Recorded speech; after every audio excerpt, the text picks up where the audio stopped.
का कमरा जो है ये पिछले 8 महीने से बंद पड़ा है और जो हमें जानकारी मिली है कि देख सकते हैं इस अस्पताल को 6 वेंटिलेटर जो हैं वो मुहैया कराए गए थे 8 महीने पहले। बिहार में इस वक्त कोरोना काल के समय अस्पतालों की जहां पर लोग बेड के लिए, ऑक्सीजन के लिए, वेंटिलेटर्स के लिए तरस रहे हैं, वहां वेंटिलेटर्स इस तरीके से लगता है फेंके हुए हैं। कोई हमारे पास लैब टेक्नीशियन नहीं है, एनेस्थीसिस्ट भी हमारे एक्सपर्ट नहीं है, हमारे यहाँ एचआर की कमी है।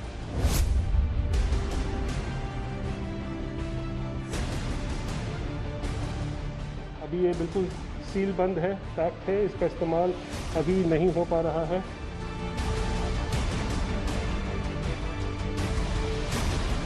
स्टाफ की कमी है, डॉक्टर की कमी है, जो कि उसको चलाएंगे, इसलिए वो भी नहीं चलेगा।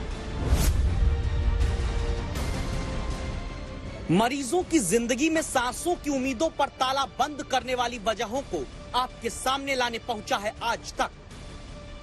आम आदमी को कोरोना के कारण अपने शहर में इलाज के लिए दर दर भटकाने वाले पर्दों को आज खोलने जा रहा है आज तक।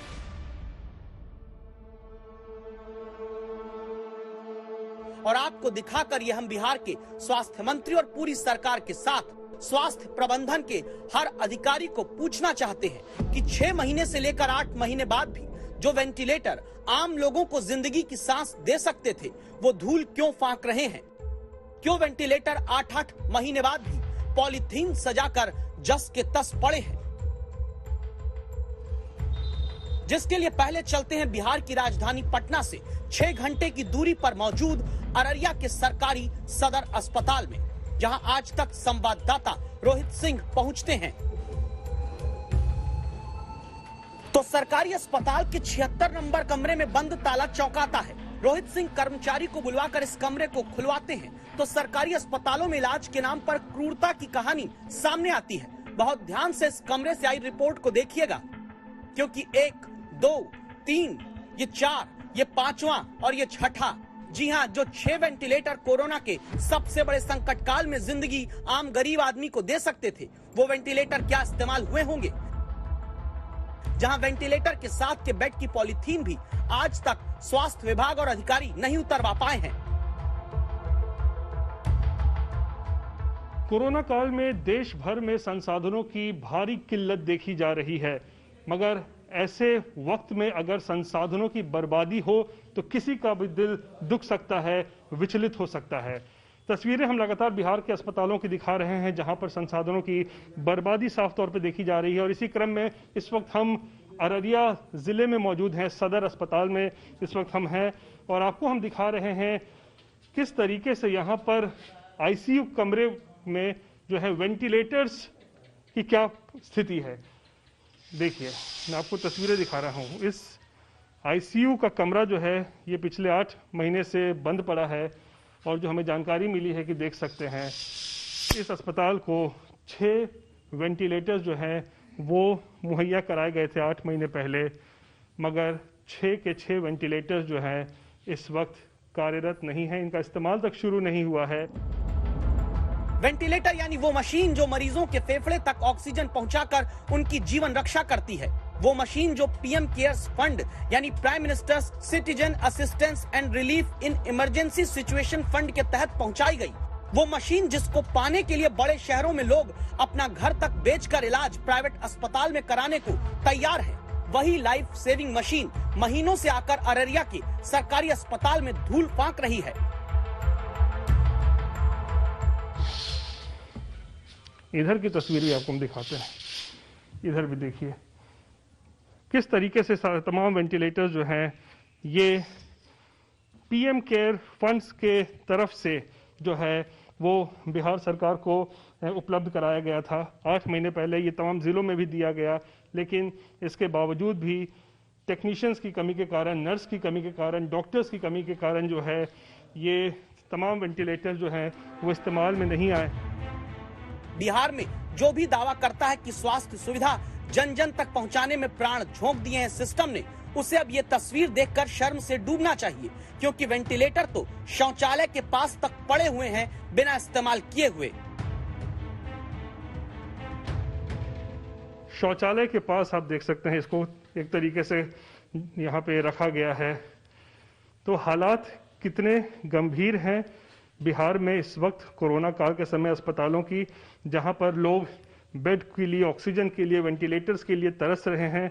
वहाँ वेंटिलेटर्स इस तरीके से लगता है फेंके हुए हैं, धूल फांक रहे हैं, इस्तेमाल नहीं हो रहा है। और ख़ास बात तो ये है कि अररिया के इस अस्पताल में वेंटिलेटर के साथ बेड भी लगा हुआ है, यानी 6 बेड 6 वेंटिलेटर्स जस के तस पड़े हैं, इनका कोई इस्तेमाल नहीं हो रहा है। अब बारी आती है कारण जानने की। आखिर क्या कारण है कि महीनों से वेंटिलेटर होने के बावजूद उनका वक्त पड़ने पर जान बचाने में इस्तेमाल तक नहीं किया जा रहा।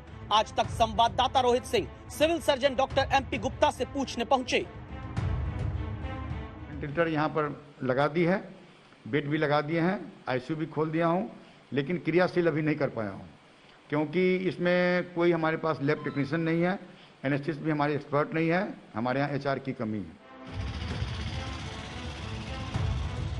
पता चला कि जब बीमारी मौत बांटने लगी है, तब अररिया के सरकारी अस्पताल का प्रबंधन इन महीनों से कोने में पड़े हुए वेंटिलेटर को चलाने वाले डॉक्टर और एक्सपर्ट को नियुक्ति करने के लिए नौकरी का विज्ञापन ही अभी दे रहा है, और आम आदमी अपनी जिंदगी के लिए तड़पने को छोड़ दिया गया। और यह कहानी सिर्फ एक जिले या एक राज्य की नहीं, बिहार के ही सुपौल के सरकारी सदर अस्पताल में भी संवाददाता रोहित सिंह ने 2 दिन पहले पड़ताल की है।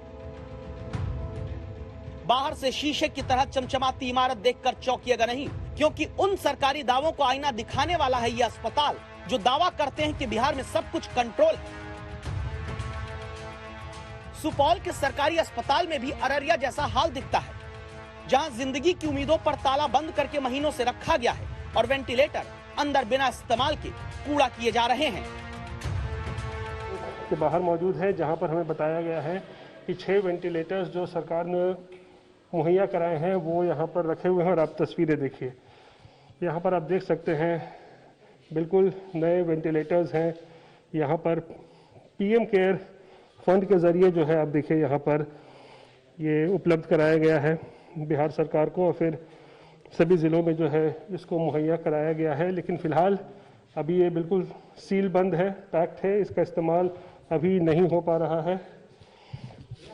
ये बहुत बड़ी लापरवाही है। आखिर किस तरीके से बिहार सरकार का स्वास्थ्य विभाग काम कर रहा है कि कोरोना के मरीजों का इलाज चल रहा है सदर अस्पताल में, वेंटिलेटर की ज़रूरत कभी भी पड़ सकती है। ऐसे में आप देखिए ये वेंटिलेटर जो है यूं ही यहाँ पर पड़े हुए हैं। बताया जा रहा है चलाने के लिए टेक्नीशियन नहीं है, उसकी बहाली के लिए टेंडर निकाला गया है, उसके लिए एक प्रक्रिया चल रही है। गैस पाइपलाइन जो है यानी कि ऑक्सीजन पाइपलाइन भी नहीं बिछा हुआ है। तो ये चीज़ें अपने आप में बड़े सवाल खड़े करती है कि आखिर बिहार में जो स्वास्थ्य सेवाएं इस वक्त है किस तरीके से बिल्कुल लचर हो चुकी है। बहुत ध्यान से देखिएगा इन तस्वीरों को, क्योंकि ये आपकी जिंदगी के साथ हो रहे सरकारी विश्वासघात की कहानी है, जहां वेंटिलेटर महीनों से पड़े हैं और उनकी पॉलीथीन तक नहीं उतारी गई, और जिन बेड पर मरीज को इलाज मिलना था वो बेड भी वेंटिलेटर के साथ धूल से सने हुए। और पूछो कि क्यों PM केयर फंड से आए हुए वेंटिलेटर को आज तक सरकारी अस्पताल में आम आदमी की जिंदगी के लिए इस्तेमाल नहीं किया जा रहा, तो जवाब पूरी व्यवस्था के फेल होने की गवाही देता है। अभी इसमें कमी है, कुछ जो है स्टाफ की कमी है, डॉक्टर की कमी है, जो कि उसको चलाएंगे, इसलिए वो भी नहीं चालू है। टेक्नीशियंस हैं आपके पास? टेक्नीशियन तो मिल जाएंगे, लेकिन जो चलाने वाले डॉक्टर हैं, जो ट्रेन डॉक्टर हैं, वो लोग की कमी है।